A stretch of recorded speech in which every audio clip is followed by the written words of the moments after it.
Well, hello, my friends. Today, we're going to talk about the exhibition Surface Tension that we have right now up on RC at 33 Contemporary Gallery. And with me, I have the artist, Mark Heine, who is going to tell us all about the work, all about the show. So don't go anywhere. It's going to be a great conversation.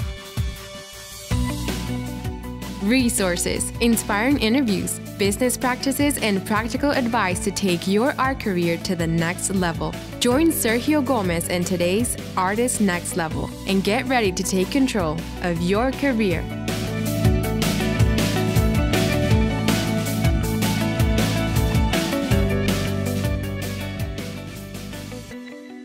Well, hi, Mark. Good to see you today. How are you?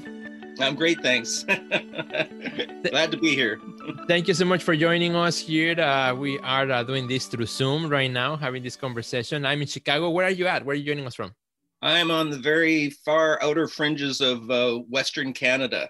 As a matter of fact, I'm off the continent. I live on Vancouver Island, which is about 30 miles, I guess, from Vancouver. So really? Out in the middle of the Pacific right now. It's a big island, though. It feels like something solid. But yeah. Have you been there for a long time? I guess I moved out here with my family when I was about 8 or 9 years old. So I was originally born on the prairies in Canada, but the family moved out to the West Coast. So I've been out here for pretty much most of my life, yeah. For a good chunk of life. Okay, that's pretty good. The majority. You know your territory pretty well right now. That's right. Well, Mark, I'm very excited to chat with you because right now we have on view at 33 Contemporary an exclusive show through RC that's called Surface Tension. And it's a whole collection of your paintings, which I cannot wait to start talking to you about. It's a really beautiful exhibition, and we're going to invite our friends to check it out. And Surface Tension is a collection of paintings, which I'm going to do my best to do my own observations and description of what I see. And then, of course, in the conversation with you, you're going to take us in some direction. But it's a collection of paintings that are beautifully made. And they all depict a figure that seems to be submerging underwater or about to resurface from the water. Some of them kind of seem to be going down, others seem to go up, others seem to be like floating in the water, inside of a body of water. They have also kind of like ethereal, celestial qualities to it. Even the lighting that you have in some of them, it reminds me of like this like deep sea documentaries that you see, you know, where there's like very low light. So they have like this mysterious also quality to them where, you know, it's like sort of underwater, but you're not sure exactly, where in the water, right? It's not like just happened. And some of them, you may see a little bit of the surface of the water on the top, but they all kind of featured this figure. Mostly it's a female figure, and kind of in this thing. Now, something that I also love about the painting is the figure is fully clothed. So also the clothing creating naturally as it submerges under the water, it becomes almost like weightless, right? Yeah, there's a whole suspension of gravity kind of thing, and you get the fabric, and the fabrics actually were chosen specifically for their how they work underwater, for their flow characteristics. Yeah. My wife is a costume designer, and she's also a professional editor. She does a little bit of both kind of thing, mostly editing, but she does costumes for theater and for TV, and so she knows what the feel of the fabric has to be like to build these costumes we make for our models when we take them out. And I always shoot in natural settings with natural light. So none of the lighting is contrived, which can be a problem because you have to, again, we live in Canada. So to get the models out into the water in Canada, you have about 1 month of the year that you can do that before it's too cold. Yeah. And you also have to, find a day when the sun is out and a beach that faces in the right direction so that, the lighting is coming from the right source. So it's a bit of a challenge. As a matter of fact, we had a photo shoot arranged for this past summer in 2019, and we had to cancel it because they had all the big forest fires in California, and the smoke came up and blanketed Vancouver Island.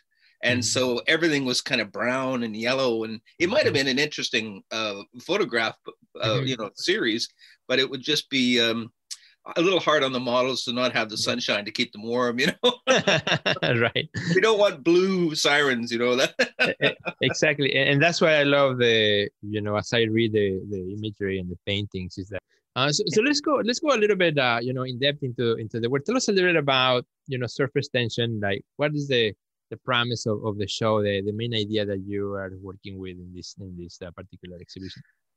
Well, the paintings are key moments. Their visualizations of key moments from a book that I've written, that I've been working on for 7 years now, and we're on our 5th complete edit. And like I said, my wife is an editor, so that comes in handy. I don't think I'd have done 5 edits if I had to pay an editor to do it. So that the images are all the key moments in the coming manuscript, and the manuscript is a story that is written for a young adult audience, and it's kind of a magical realism genre, and what it does is it I'm trying to give the world's oceans a voice. Like we look out from the beach and we see this vast open expanse of water, and we have no idea what's going underneath it, and there's an entire ecosystem sitting there. And so I've tried to visualize a kind of a society that exists below the surface, and my main objective is to give the ocean and the creatures in the ocean a personality. Okay. The idea being that with young people, if they can engage and find the story interesting and start to maybe think a little bit differently about how we treat the environment and how we treat the ocean, because this is all stuff that ultimately we depend on, and the thing about the ocean is it's completely lawless. There's no one out there regulating who's taking what and who's dumping what, and so we abuse the environment. And I got the idea originally because my youngest daughter, Sarah, who is my primary model in the Siren series, she when she was young, she really loved to read Harry Potter and the Hunger Games and all those series of magical realism, because young people, I think they're looking for an escape, and the magical realism allows them to kind of almost be on the inside of the club that knows about this world that exists in our parallel reality, and she got really interested in the book. She got to know everything about vampires and werewolves and wizards and things. So my thinking was, if I can get them through an interesting story, a fictional story, engaged with more about sustainability and environmental stewardship. So take some of that interest that they have and try and create a reaction that is a positive thing, instead of knowing everything there is to know about werewolves and vampires. If you can learn a little bit about nature and the environment, because we all know that global warming is a problem, and we're all bombarded with these numbers about how we have to keep it below 2 degrees over the next 30 years, and I think people are, like the coronavirus, we're pretty tired of it, right? So to approach it from a different direction, where instead of approaching it from the science background and the brain, to capture more of the heart and the interest through the emotion of it, and hopefully that will be a fresh approach that can get them interested. I love that. Yeah, I love that point of view and the way of approaching it. Let's talk a little bit about how the figure also, which is really interests me on these paintings, how the role of the figure within, now as you explained, the water and the oceans, and when I think of us as human beings, right? When we go in the ocean, in the body of water, it's not our natural habitat, right? Because we live outside of the water, going in, first of all, we run out of air quickly. So it's a time limit unless you have, oxygen that you can breathe for a longer time. But Right.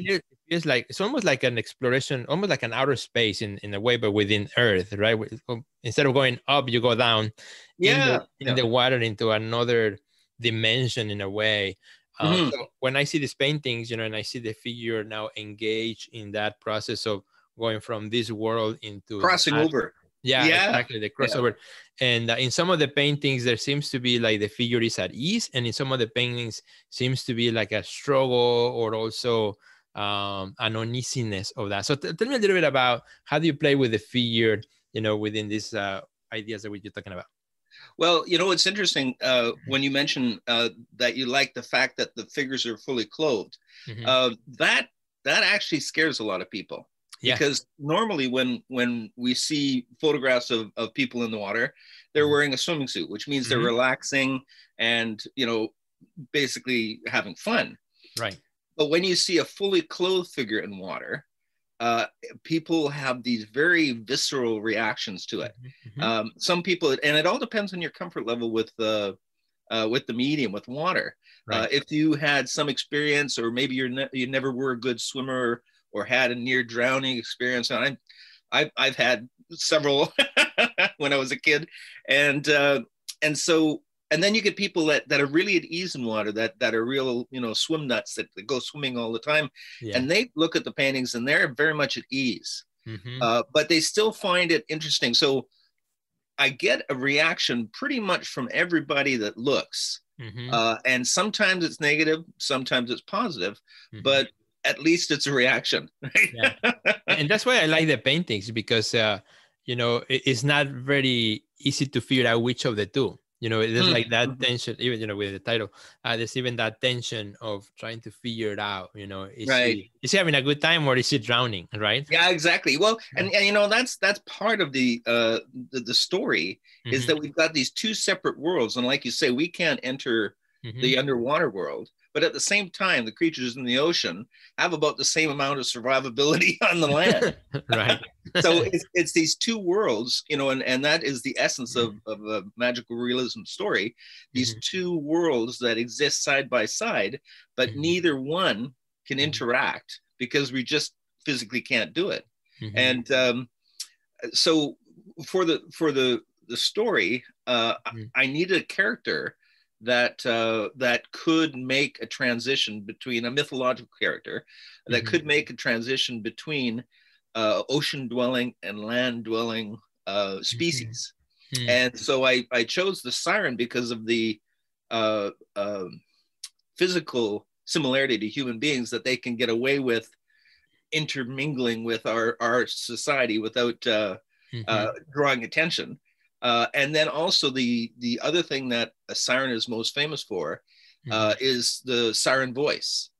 And and it's the traditional Homer view of sirens is femme fatale that sit on the rocks and lure sailors to their death.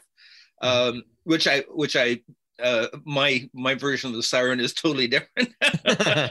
And it's interesting because I had to write for the storyline. I had to write a little Greek myth that dispelled Homer's view of the siren. Okay. But the actual character, mythological character of siren, predates Homer's Odyssey by about 5,000 years. Wow. Because they found on ancient tombs depictions of sirens, sometimes with wings, that were obviously meant as something different. It had a different mythological rationale to be carved on the tomb. So I think for Homer's interpretation, it was a very handy view to have for the storyline. But I don't think that, and of course, now that's painted the siren character as an evil character. And in the book, I have about 4 or 5 sirens. And some of them turn out to be a little bit evil. One of them in particular. So that's this story. There's intrigue involved and deception and romance and the whole thing that is hopefully interesting enough for a young person to engage in the story and the underlying message of environmental stewardship and the distress that we're causing to the environment is I'm trying to play a fine line so not clobber people over the head with the whole tree hugging kind of thing. So that's what my wife is for. She's the editor, and she reads on behalf of the reader. And the text, they're right. So whenever I get a little bit preachy, she's like, "Oh no, we gotta back that up a little bit." Yeah. And I don't think these paintings have any preachiness in that sense. You know, typically, you know, a lot of times when it comes to mind when you look at an imagery that is telling you about sustainability things, and you might see the pile of garbage or plastic under the water and things like that, but you are presenting a whole different angle. And something that I love about this show and your paintings in particular is that I've seen a lot of artists also working with underwater themes, and sometimes you see like over stylized like the underwater reflections and which is fine, you know, but in your case, it's not about that, you know, and I love that sometimes some of the more obscure pieces are actually some of my favorite ones. There's one in particular that I would love to talk about. Is one that's called Surrender. It really caught my attention right away. I think it's my favorite piece in the show. And I, you know, ironically, it's one of the ones that has less kind of a wave type of thing, but the figure, it's more peaceful. It's a very cool piece. I'm kind of describing a little bit for those who are listening to the podcast, but the figure is underwater. It's almost like, as the title says, so has surrendered underwater. It's kind of like coming down, and then you see the bubbles going up. Right. So there's also, and you don't see the face because the clothing kind of has covered, revealed her identity. So it could be anyone, right? Anyone that you know. And so I love that. I love also the, you know, it seems like it's going now in deep space, deep ocean, because it's pretty dark in the back. Right. So tell me about that piece. I'm really interested in terms of, you know, the atmosphere that you create around it, which is a little bit different from the other ones.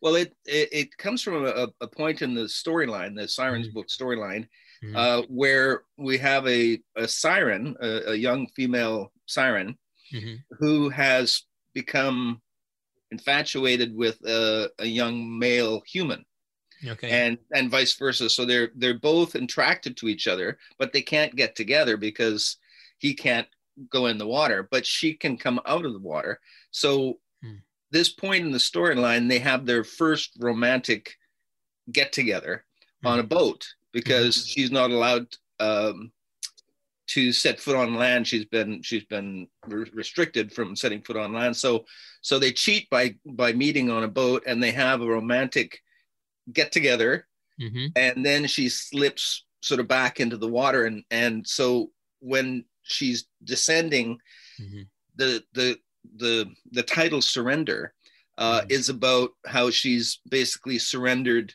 to her passion for this man, and they've gotten together, even though they both know that it can't really happen. And so in the storyline, when they first meet up on this boat, and she's still in the water and he's on the boat looking down at her, and I write a little bit about what they're both thinking, because it's very similar to Shakespeare and Romeo and Juliet. So we've got these two characters that can't help but be in love, even though they both know that it can't possibly work. And so there's a little kind of thought process that goes on with each one of them. And for him, it's familiar to Romeo and Juliet, and for her, it's familiar to that Greek myth that I was telling about, where I changed the intent of Siren. So they have this sort of back and forth where they know, you know, it's not a great idea for them to get together because it can't lead anywhere. But I can't tell you what happens next, because that'll kind of spoil the story. But it turns out that that they can get together, and as a matter of fact, that was kind of preordained that they get together. from a higher spiritual essence that Okay. is in the book as well. So Hmm. yeah, so that kind of explains that particular painting. Right. And what I find that, also interesting is even without not knowing the story, right, the reading of the painting is so wide, right, so open, Mm, as you have said, somebody, as I saw it at the same time, I saw it as drowning, right? mm-hmm. Because so she's going down, she has surrendered, the body has surrendered fighting for her Yes, life, and now the right. bubbles started going up, and I think that's some of the tensions that not only the story plot but also visually, I think, Well, as we read the imagery, and yeah, I think I that's what makes art really interesting. well, I try to make the paintings stand on their own. Yeah, So whether they're connected to the book or not, and I've had that exactly. conversation before. I want the paintings to be a painting for painting's sake, Hmm. but also the idea of combining the writing and the painting into a single project. Hmm. The idea is uh, to have a art show that has a when it's launched, that has a book attached, Hmm. so I can have that in a gallery situation, but also have a book launch Hmm. with an art show attached. So that would be more in a literary setting. Right. And so hopefully the combination of the two different skills Hmm. will get together and elevate it to a different level. Right. But that remains to be seen, because only my wife and I have read the book. So I don't How know if far are you? everyone's I How don't far know are if you? I care about it, but the thing is that what happens in my process is that I'm doing a painting, and Hmm. as I'm doing this painting, I'm thinking about the storyline, Hmm. and as I'm designing the painting, I'm thinking about the storyline, and then I once I've got that painting done, now I have to write the story to fit the painting. Oh, So okay, okay, so okay. the painting drives the writing, and then I'll be sitting there doing some writing, and I'm visualizing, the scenes. I'm thinking visually, and I get an idea for a painting. So Hmm. the painting drives the writing, and the writing drives the painting. Hmm. And quite often I'll come up with a painting that I really don't know where it fits into the story. Hmm. And then when I sit down to write the back label, because I write a little kind of teaser back label for each one of the paintings. Uh-huh. When I write the back label, that's usually when I figure out how I'm going to fit it into the story, how I'm going to adjust the story so Yeah. that so I can use the painting. But I'm up to 83 paintings in the series now. Wow. And the reason I've got so many is that every time I write an Uh-huh. edit the book, I give it to my wife, and then she has it for a long time. So in the meantime, I've got to be doing something. So I'm working on paintings while she's doing the editing, and then the book comes back, and I go back to the writing. Hmm. But after 7 years, and I built up a pretty big inventory of paintings, Right. and then of course COVID comes along, and now Yeah. I'm ready to sort of start showing them, and in traditional galleries it's hard now with COVID. Right. So yeah. Yeah. And yeah, and the good thing right now, at least we have the internet and social media where we can see this beautiful work, as it is available right now through Theoretic Contemporary. And Mm-hmm. thank you for bringing light on the process, because I wanted to ask you about that too. If the story derives from the painting or the painting derives from the story, and I love that they both kind of interact, and They they feed kind of off each merge other. into this, yeah, where there's Yeah. this one informs the other as the story continues to evolve. I really like that. So somebody may see it as they are illustrations of your story, but they are not. They are Well, part and, of the conversation in the story, I would say. well, and to your point, what you said there is that I worry that if I'm writing and describing what's happening in the painting, I take away from the viewer's free will Right. in terms of having an interpretation. So I'd almost rather that they see the painting first Yeah. and try and to come to terms with what's happening in their own mind before they find out what the story mean or the painting means in the Right. storyline. So I spent 25 years as an illustrator, Mm.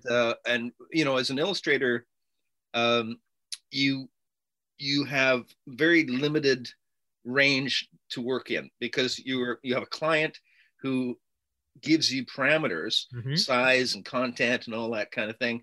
And so you just have to do your best with whatever it is, the subject you're being asked to paint and such. But when you're a fine artist, there's no limitations. Right. So it can be a little bit overwhelming because, you know, you just don't know where you want to go, what kind of work you want to do. So what I find with the writing is that it starts to give me a little bit of a bracket of where I'm going, because I'm leading down a certain pathway, and so it's comforting to have those limitations where you know, you work within limitations, right. But you know, whether they're illustrations or not is another question, because as far as I'm concerned, an illustration is a project that is commissioned by someone else. But these paintings are paintings from a book that I've written. Right. So they qualify as illustrations. It's a gray area. But then, you know, I actually had somebody ask me about that. They said, you know, do you think that you're doing these paintings for this story because of your past experience with illustration? And I said, you know, a lot of times illustrations are not considered fine art, but fine art's not supposed to have any rules. So, you know, my thinking is, you know, if I'm painting to match a storyline, that's my expression of art without having any kind of perceived boundaries put on it. Right. So. Yeah. Very interesting indeed. And you know, and as you pointed out earlier, you know, the paintings stand alone as well as they are as a painting, where even if you have no idea about the story, you have no idea about this conversation, you know, you will really have a reaction to the paintings in one way or another. And that's why I love the show, and I think it's a great to have this opportunity to chat with you and bring some light, so that now we also can continue exploring this beautiful work. And Mark, believe it or not, we have run out of time already. We had a great conversation, and I'm sure some of our friends would love to go check out the show. So first, if you can share also with our friends your website and your Instagram, for those friends who might want to reach out to you on Instagram or you know, connect with you. My website is www.mheine.com. And my Instagram name is Mark David Heine. I believe that's my address. I haven't got it in my hand, actually. Okay. We'll make sure it's correct in the show. Yeah, thanks. Yeah, that's right. And of course, we want to invite our friends to come and check out the exhibition. It is online right now on RC through 33 Contemporary Gallery. Which I appreciate very much. Thank you again for that. Thank you. No, thank you for sharing your work. It's our pleasure. So come and check it out. If you go to rc.net, you can use there in the search, you can search for 33 Contemporary Gallery, and then there's a section for shows. You will see the show right there. The show runs from January 1st to January 31st. However, because it's an online exclusive, it will stay online as well. So even if you watch this video or heard this podcast way after January 31st, the show is still up there. So make sure you come and check it out. And, you know, these works are available through 33 Contemporary. So thank you, Mark, for your time. Thanks, and for sharing light into your work. We really appreciate it. And thank you to all our friends for watching as well. If you enjoyed this episode, this conversation, do us a favor and please share it with all your friends. So thanks, Mark. Have a great day. Thanks, Sergio. Take care. Check out our website at www.theartistnextlevel.com, where you will find our podcast library, learn about our upcoming webinars, find resources relevant to your career, and much more. Thanks for listening to today's podcast, and we'll see you at the next level.